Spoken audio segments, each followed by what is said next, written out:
hello artist. So getting ready for lesson 27. Gonna make sure everything is going through. See people are having a good time in the chat. And yeah, we'll get rolling in about 30 seconds here. Yeah, good to see you guys here. This will be a fun lesson.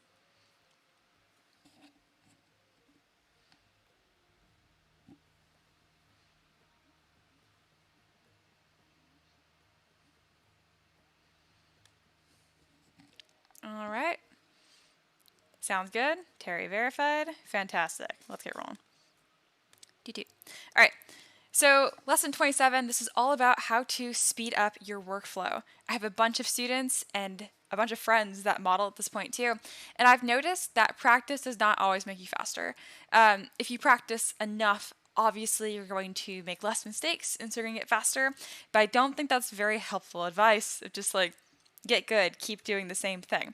I'm a big proponent that practice does not make perfect, practice makes consistent. So, this whole video is going to be a lot about really looking at what are you doing and how to improve that. Two things I want to address before we get this started. One, this is going to be a big long list with a bunch of information. Don't try to absorb all of it.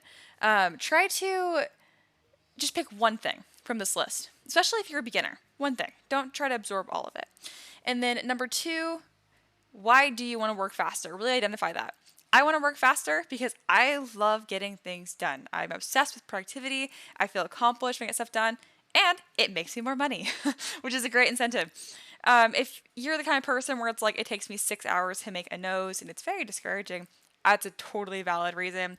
If you are on the side of making money, just be careful to not fall out of love with sculpting, because some of the joy of sculpting is the tedium of it. Just keep that in mind. So this right here is my tinker slash artificer. His official label is tinker, but he makes stuff, you know. And that's for my Townsfolk Kickstarter. I made this model in, I think, less than an hour from the time getting references, making the body, everything. So this would be a great model to show you guys, because I look at this and I see all the shortcuts. You guys probably see a finished model, so we'll talk about that. Thank you, Clute. Finds it looks amazing. I see Brandy's here. Hello, you are new, so hello. This isn't going to be a super beginner-friendly video, but just absorbed some of the techniques, information, and we'll get rolling with that. All right, so I already addressed the first point is yes, practice will eventually make you faster, but that's not always the most helpful tip. So let's dive into my big list here of things that are actually going to help you. So my first big tip is going to be customizing your UI. So if you look at my UI, this is not the standard. One, it is black and pink because that just makes me happy to look at. But let me show you guys what the standard UI looks like. I can go to Preferences, Config, Restore Standard UI. This is the standard. It looks way different. I don't really have like any of these buttons except for this tool palette I also have. Now, the biggest issue when I tell people is like, hey, customize your UI. They don't know where to start. So the way that I customize my UI is just for little baby steps. So I'd be working on this model, for example, and I want to make his cheekbones bigger, right? I can click on B for the brush palette, and I'm going to look through here and try to find the clay buildup brush. But see how this already took me time? I had to click on B, I had to roll over here. That already takes me too much time, I feel like. So I just want to have my clay buildup brush right here. So now if I go back to my custom UI, you will see, bam, clay buildup is right there. So that's the best way I encourage you to make your custom UI. Just through baby steps. Being like, you know what, hey, I want this thing. Where is it? Especially if you are digging through menus to get things. So I frequently use backface mask, which is right here. To get to backface mask, it's brush. Let's see, the menu goes away. Let's see, auto masking. There it is. That took way too long. So it's stuff like that is what I mean when I say customize your UI. Find stuff like that. You're not going to make this beautiful UI the first time. This is probably like my 20th rendition of my UI. They're not super different each time. I actually make different UIs for certain models sometimes. Not very often. Those are usually pain in the butt models. But most of 99% of models, I use this UI, and it's worked out really well. If you want more help on how to make a custom UI, I believe that's lesson 10. Lesson 10 will give you, or 11, I don't remember. Anyway, we'll give you all the information you need and it'll walk through that. So very similar to customizing your UI, is making macros. So what macros do is they take a process that you have done and just condenses it into a button. So for example, let me go ahead and I will append. I will append a cube. And then off of this cube, let's see if I can extract something. Just trying to do a little demo here for you guys. There we go. So I just have this piece right here. If I go to geometry and divide, see how it changes the volume a little bit and it kind of shrinks? I don't like that. So I made a button that's divide, no shrink. So now you notice when I use my little button, it didn't lose any volume there. Now in order to do that, I have to click divide, and then I go to morph targets. I have to store a morph target, lower subdivision levels, delete the morph target. It's like a whole process, right? And I don't want to have to do that every single time I want to divide without shrinking. So what I did was I created a macro. To make a macro, you go to macro, click on new, and the second you click on new, it starts recording all of your steps. Once you do all your steps, you just go to macro and click end, and you can save it.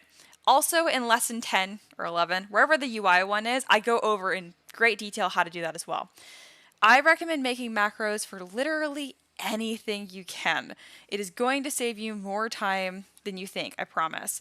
Especially for like adding edge loops, even like Dynamesh operations, if you have a very specific way that you do that, or ZRemesher, super recommend doing that.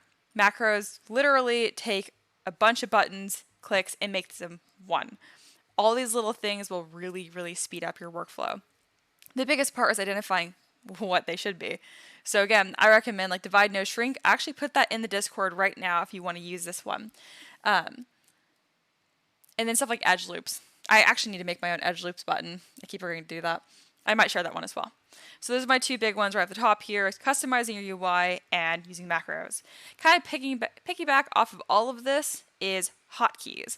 Now I know beginners are always really uncomfortable with hotkeys because they just want to be able to use a pen and do this. And I'm just telling you right now, that's just not, it's going to take forever. And the reason for that is because either using a remote or a keyboard. Most people use a keyboard. I do too.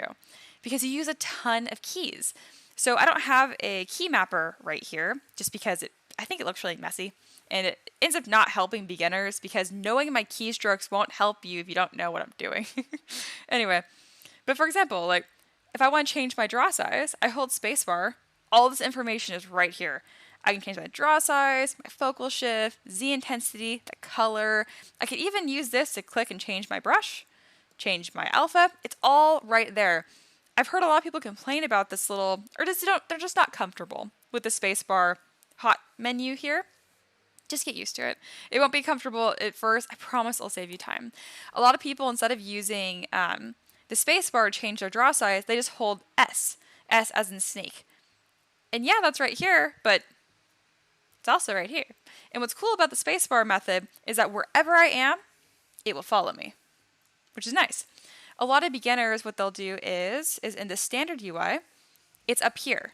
So every single time they want to change their brush size, they have to go up here, and then they kind of sculpt a little bit, and then they go back up here, and they sculpt a little bit. And you can see it's ridiculous, like this motion back and forth. It's the little things that really, really add up. So again, just being able to minimize any unnecessary distance. I have a really large display, so it really matters for me because I'm literally traveling like inches out of my way, which sounds dramatic, like it's only an inch out of the way, but I swear, it all adds up. All right. So quick recap, those were all very similar. Custom UI, macros, and hotkeys. You can even map your own hotkeys. I never found any need for it. The hotkeys that I use, I think I made a little picture document from lesson 1 that shows all the hotkeys I use the most. So if you're kind of not sure what hotkeys even use, go to lesson 1. There should be a picture that has all the hotkeys I use. If there's not, let me know. It should be there. But in summary, I use spacebar for this, Alt to move around, Control to mask, Shift to smooth, Shift F. There's a bunch. There's a lot. As you can tell, that's what I'm saying. There's like 20 that I use. Your keyboard's very, very powerful. And some of these things you have to use a keyboard. So like, for example, Shift to smooth. If it is Shift the smooth brush is a brush. So if I go to my brush palette, I can go to smooth. But watch, if I click on it, it'll usually yell at you and be like, just use shift. Where is my smooth brush? I never use it in here. Here it is. But here we go. This brush will be selected, press the shift key, and then click to use it. So even if you try to select it manually, they're like, stop, just use hotkeys. They're trying to help you, I promise.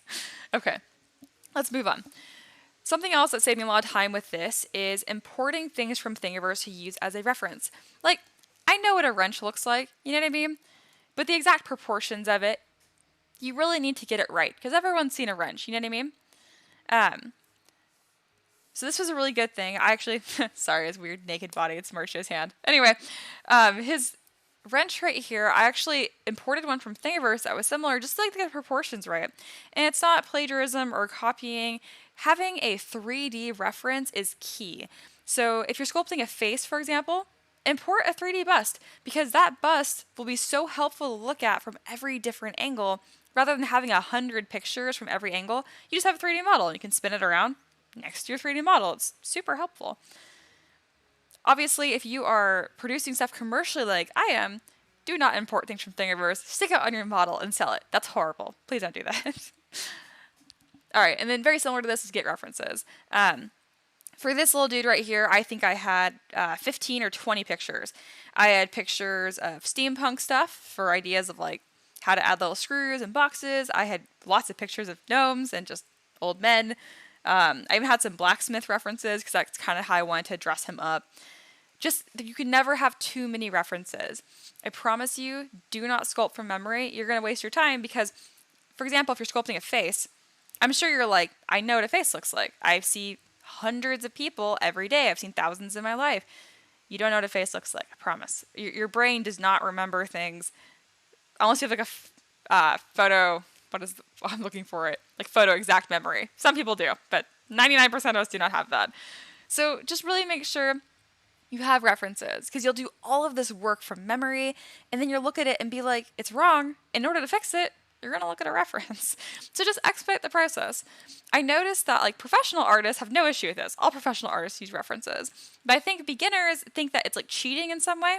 It's not. It is a tool. Studying from life or sculpting from life, I mean, it's the best. It will improve all of your work, I promise. All right, moving on. Work for low poly as long as possible. I tell beginners this 100 times over, and I know they're listening and trying their best, and they just can't help themselves. They work on their first model, and they send it to me, and it has over 1 million points. And I'm like, honey, this is not low poly.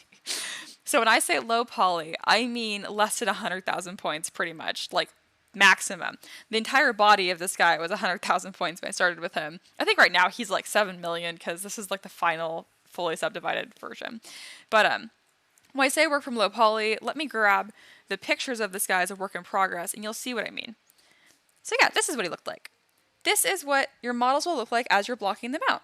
So you can see that's really pixelated. His mustache looks really funny, especially. His cape is just like 2 rectangles. His cape, smock, is just like 2 rectangles. And that's fine. I'm just getting the basic shapes. It's a lot easier to move around a couple shapes here than 1 million points. Especially when you have like 1 million points, you cannot smooth it out. It takes forever. But if I try to smooth out this, it would smooth really easily. This is the next stage of it, just adding more details, subdividing things. Nothing changed too much for this one. This is just like subtle differences in poly paint and details to his little smock here and his shirt. And then finally the pose. I'll come back to these images later, but I got my point out of them for right there. Just stay low poly. That's how you're going to work. It's going to help you pose. It's going to help everything. I was really resistant to it in the beginning because I thought, it doesn't look as good. You want to divide things so they're nice and smooth. It's really, really going to soak up a lot of your time if you do that. So I'll give you a little example right here. So his pants right here are 152,000 points, which is decently low poly. So these folds right here, if I try to smooth them out, they smooth out almost instantly, right? Which is awesome. So I can go through there and I can re-sculpt details if I want to. But if I go here and click on divide, we'll do it twice. Now I'm at 2.4 million points. I'm doing the same thing. I'm trying to smooth. Still trying to smooth. we're still here. You see what I mean? And it's not just for the smooth brush, it's for every brush, but the smooth brush really makes it easier. So I'm at 2 million points right now, and I can go all the way down to 37,000. Doesn't look great, obviously. You want a midpoint. Now, what makes it low poly is challenging to say because it depends on the object. If I have an entire dragon, 200,000, 300,000 points might be low poly. But generally speaking, you break things out into pieces. So I would say for like clothing or for the body, no more than 100,000. But that's not a hard and fast rule at all. I just know that it helps to give concrete numbers. Something that will help you is if you hold Shift and F, you can look at the wireframe. So you can see right here, I can literally see every little square, right? And as I go higher, it gets denser and denser. Subdivision levels aren't a great way to show this because it's not really showing how much more dense it's getting. So let me do this with Dynamesh really quick just to show you guys. This is a full representation for the beginners too. So right here, we're at 39,000 points, pretty low poly. Let's bring this up to like 1,000 resolution. So this is before, this is the after. So now you can really tell, do you see how dense and gritty it gets? You don't want that. When it's looser like this, that's what I mean by low poly. When it gets to the point where it's like this, and it's like black, generally not low poly. Again, these are not hard and fast rules, but I hope that kind of helps give you guys like an idea, just helps you out. All right, again with working in low poly, you're going to want a low poly version of your model in order to pose. Now, you don't have to work with subdivision levels the entire time. You can reproject and reconstruct your model later. I have a lesson for that. It's Z-remesher and reprojection. That's a whole other thing, just letting you guys know. Okay, this is more of a philosophy one. This will work for beginners, advanced people, everything. Please remember and be kind to yourself when you're working because sculpting and art is unique. It's not like music where like I have a piano next to me. You just play a song, it's beautiful, and it's finished. With art, it's a process. It's procedural. 99% of the whole time you're looking at your work, it's unfinished, which I know sounds obvious, but really think about that. You are looking at an unfinished work the entire time you're working. So do not get into this like critical self-feedback loop. Don't judge your model as if it's finished because it's not. That's the best thing I can say. I think what really trips up beginners and even professionals is they get so self-critical. Like, that looks bad. This could be better. And it could, but try and turn that into like a positive. Just be kind with yourself and just have fun with the process. Because what happens is if you treat your unfinished model like a finished model, you're going to become a perfectionist and you're going to waste hours of time. You'll spend 8 hours on just like the smock right here, and your smock might look better than mine. But the problem is, like for me especially, I make these for miniatures. He's gonna be this big. And when you zoom him out, you cannot tell. And I'm not saying that having a beautifully detailed and perfect model doesn't have its own merits and satisfaction. I'm just saying for 90% of people and their goals, you're wasting your time. And if you're a hobbyist, that is a-okay. You can be as inefficient and have as much fun and revel in each little crease and fold as much as you want. But if you're trying to finish things, which you probably are because you're watching this video, just really be kind with yourself. And I promise you'll be surprised the more that you lighten up, the faster that you'll work because you'll let yourself work. It's kind of like writing an essay. If you try to edit every sentence as you're writing it, you're never going to finish your paper. Just write the rough draft, revise. It's the same kind of thing. Get the rough draft out. All right, let's move on. Very similar to this, it's finding the good enough zone and knowing when to move on. So let me show you guys those pictures of him when I was working on him. So this is him finished. Here we go. So at this point, I actually didn't want to move on. I really wanted to obsess on the shape right here. I thought it looked really feminine, kind of looked like a baking apron, not like he was like a tinkerer, and it kind of bothered me. But I was like, you know what? Whether this vertex is right here or over here, it's probably not a huge deal. I'm just going to move on. And I did. And when I moved on to this one right here, you can tell I was able to flatten it out, no problem. It doesn't even look that different. And what really is a focus of this model is this belt right here with all of his items. Other than looking at his face, you're going to notice his belt, right? So once I noticed that especially, I was like, the smock is not the focus here. Just move on. And even now, with the model being more finished, the smock is really just not important. But that's the one thing I really want to fixate on the most. To learn from my mistakes. And also when I was here, I had a hard time wanting to move on to posing because I felt like there were parts of the model that looked bare. I wanted to add some sort of like headgear, maybe stuff on his wrists and his arms to really make him look like he had a bunch on him. And even though that would, I think, improve the model and make him look more like a tinkerer, the amount of time it would take versus how much it really changed the model isn't worth it. It wasn't a good purchase of time, so to say. And when I posed him, you can really tell that. So if I had like headgear on him, here, let's try and move this up. If I had a bunch of headgear on him, and that's all even kind of just draw it out, other like little glasses and stuff, and maybe I had some belts on here with little screws, it's actually just making the model more convoluted. Right now he has a very, very clear silhouette. You can clearly see he's working on something. He has a little tool belt and things on him. I think the eyeglass is a nice little addition. But my point is, it would have just made the model busy more than anything. So don't be afraid to stop. You know what I mean? You don't need to make it perfect. Layering on more and more crap on your model does not make it better. All right, let's move on to the next point. Working context of your goal. So for me especially, when I say I don't want to add more to this, that's because I 3D print things for miniatures. He's going to be this tall. I mean, he's sitting down. He's going to be like even shorter, you know? So adding tiny details like that in objects, they can be charming, but they really don't make a whole lot of impact on the final model. So don't be afraid to just be like, it's done, you know? Now, if you're working on a bust, maybe just from like the waist up, most busts are, you might want to pay a little more attention to his hair. His hair is kind of boring. I'm okay with it, but there's spots that could be more interesting. But again, it's not the focus of the model, and I'm going to print him tiny because he's a gnome. If I was printing this life size, so he'd be 3 feet next to me, maybe I'd add more stuff to him.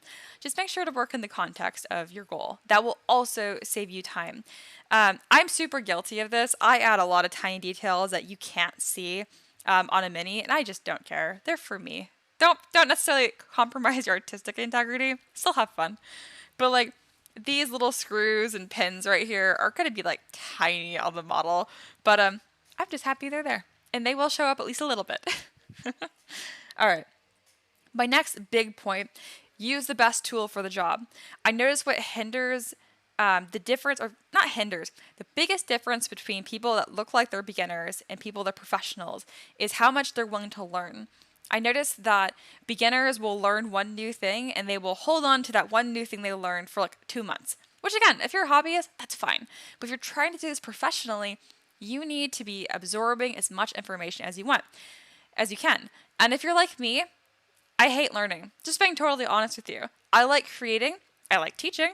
I hate learning. I hate watching 20-minute YouTube tutorials to get one like grain of information that isn't even a complete tutorial. I can't stand troubleshooting stuff and it doesn't work. I just think learning sucks, you know?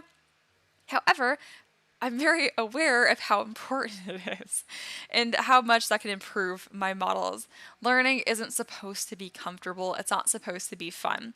But it's like getting your toolkit, you know? Each thing I learn is a new tool. Now I have a hammer, now I have a screwdriver, and now I can use those things I learned to make cool stuff. Learning is really only like 10% of the process, and then you use it, obviously. If you are someone who actually enjoys learning, you are going to be set.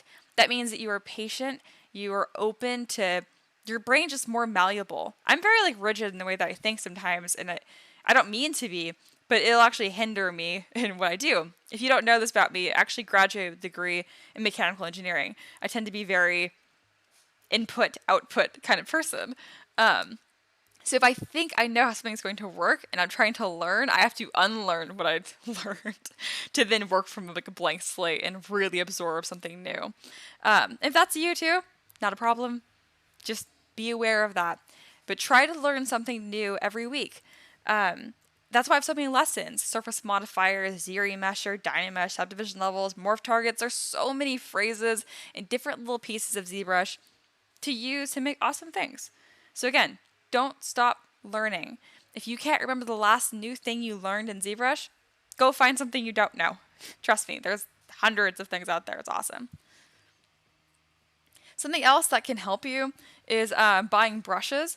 So if you were working on, for example, like I was going to work on like this Japanese styled model, which has really like decorative, ornate, beautiful trim. And the trim would take me forever. But I saw a brush on CG Trader for 99 cents, commercial use. That will save me a ton of time. Get the brush, use it. That's for me because, again, I'm a professional, so I want to produce things quickly and get through it. Obviously, it's super fun to make your own brushes, but if you know that you're not going to get any use out of this brush ever again, don't be afraid to buy pre-made brushes and incorporate them into your work. Because remember, brushes are tools. They are not the model. There's no reason to feel weird or guilty about it because you have to be an artist in order to use them appropriately. All right. And then the last big tip I have is be honest with yourself. Where are you being slow? For me, I used to spend way too much time on the faces. And then I really just accepted the fact I work on miniatures. It's the face is very small, you know? They don't need to be perfectly detailed. Mine end up looking pretty good because I do still spend too much time on them. But then I found out I really enjoy that. So find the balance of like, are you spending too much time on something because you enjoy it or because you're obsessing on it and you're like that negative feedback loop? It's really important to identify the difference. Let's see. I think that's everything. But honestly, like just be honest with yourself. What's taking you so long? It used to be posing for me. I could get like a model blocked out in an hour and then I'd spend 6 hours posing it. Obviously, I need more tools. So I learned Transpose Master. I learned rigging, Z-spheres. I actually learned how to rig in Blender even. And then finally, I learned just posing in low poly worked best for me. So that's kind of with Transpose Master. And now if you are watching this, you student of mine, and you're like, hey, I know that I'm slow at faces specifically, ask me. I am a resource for you guys, and I can help bridge that gap for you and provide you or point you in the direction of new tools to get faster. But again, try to be honest with yourself, like why are you trying to get faster? It can be fun to produce more things. But if you're doing it professionally, I totally understand producing more means more money. Or if you're just similar to me, you just like finishing things. I'm a bit of a productivity nut, or a workaholic, whatever you want to call it. Wow, really painting myself in a great light. But anyway, just be honest with yourself. I'm a resource. Let me know if you need anything. I think that I got through everything I want. I'm going to do like a quick rundown. Practicing custom UI, using macros, using hotkeys, importing objects from Thingiverse as a 3D model reference is very useful. Using references, 2D references, as many as you can stand to gather. 10 to 50 per project is fantastic, actually. Work for low poly for as long as possible. The entire time you're working, don't forget it's not finished. Be kind to yourself. Work in the context of your goal. If you are working on a mini, for example, maybe don't obsess on like their earrings or like their belt buckle. It's so small. It doesn't need to be perfect. It's okay. Use the best tool for the job. Try buying new brushes. Using modeling techniques whenever you can too can be really helpful. Morph targets, learning new things, and then be honest with yourself. Find out where you're slow and what you need to learn. All right. Oh, this is a big talking video. I'm all talked out. Usually I have more demonstration. All right. Let me look through here. Yeah, I've been babbling on for half hour. Goodness. Hopefully there's lots of good information in there. Let me read through the comments. This officially opens up the Q&A portion of this. Your questions can be about this video. They can be about any topic within ZBrush, even if you're a brand new beginner. Everything is available right now. All right. Terry says, question for after the lesson, which is now. How do you get rid of the current brush, etc. left menu from the standard UI? It seems all that is available with the spacebar. Yes. Let me do that demo. So let me go get my standard UI. All right, so you said like all of this, how to get rid of all that crap. Go do Preferences, Config, Enable Customize. Now that Enable Customize is highlighted, you can change your UI. Hold Control and Alt, and you can just start dragging this stuff into the center. It disappears. Get rid of all of it. There you go. Once you're done, Preferences, enable customize. And if you want to keep this, click on store config. And now that every time you open ZBrush, this will be your UI. If you need a more in-depth tutorial on that, it's lesson 10 or 11. I can't remember which one. It'll be labeled. They'll tell you which one's the custom UI. All right. Brandy asks, how many do you say is low poly? Under 100,000. The mesh is larger, is low poly. So I'm kind of looking at like the poly count, which is the number of like little squares that make up your mesh. Okay, restore standard UI, restore custom UI. So I have it right here. It tells me how many points I have. So I have 152,000 points is the pants right now. So if I were to divide this, it'd be higher poly with more little squares and triangles making it my mesh. I hope that makes sense. Let me know if it doesn't. All right, Terry figured out his earlier question. I answered anyway. Brandy mentioned that she loves learning. That's fantastic. You already had a better attitude than I did learning ZBrush. Also said congrats. Thank you. Clute says, that sounded so Yoda. In order to learn, you must unlearn. Yes. Terry said, good lesson. Thank you. Yes. Brandy says, do you always start with a person standing and then pose? That is such a good question. Yes, I do. And that's because I have a poor to mediocre understanding of anatomy, which isn't me nagging on myself, it's just me being very honest with myself. If I were to try and sculpt something in this specific pose, I might accidentally end up with one of the arms slightly longer than the other one. But if I create everything in symmetry, I can guarantee that everything is the right shape. And everything is, you know, the arms are the same length, the legs are the same length. It sounds silly, but putting something out of proportion by even like a few inches really makes the whole thing look odd. You obviously have to have a really good understanding of anatomy in order to pose, but it's not as difficult to pose a detailed, like finished model than it is to pose the body and then add like clothing and detail to it after the fact. Really good question. Most of my favorite artists don't work the way I do. They don't work in symmetry. They actually work completely asymmetrically, and they would sculpt him just as he is now already posed. It's not nearly as efficient of a way of working, but it's a lot more organic, and depending on the artist, looks a lot better too. It's just not for me. It takes forever, and as I mentioned before, I'd have like loppy arms. All right. It is 6:32, so I will hang out for another at least 5 minutes, and if there is more questions, I'll answer them, and if not, I will let you guys enjoy your Sunday afternoon.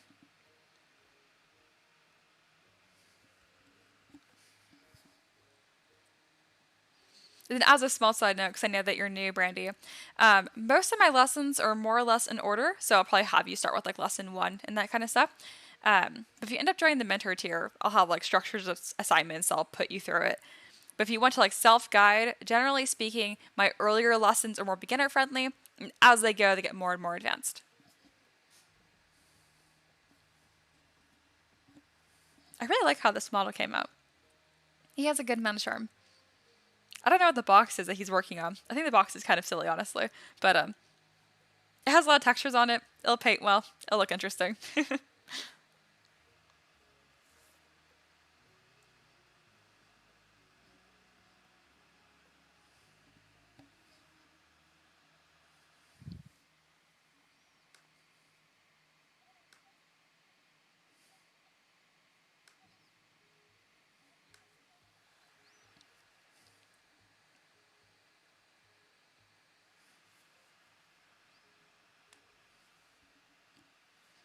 Alright, gonna hang out for like 60 seconds or so.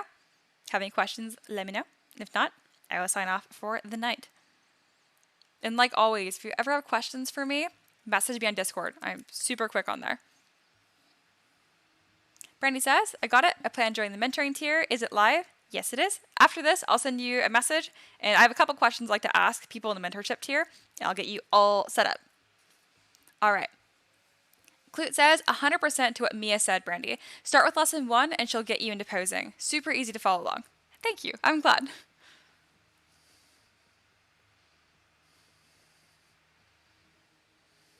I really enjoy teaching you guys. This has been like so much fun for me. This last like few days I wasn't super motivated to work. I still got models done, but it wasn't like super fun necessarily. But I gotta say, like, teaching is the one thing I'm glad I started doing it because I don't know.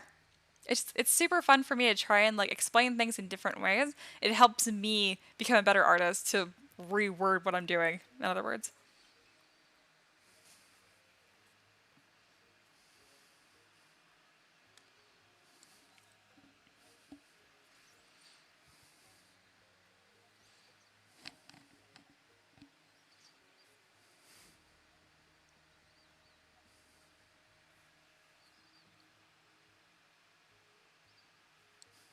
All right. I think that wraps up the questions. And I'm going to send you that message, Brandy.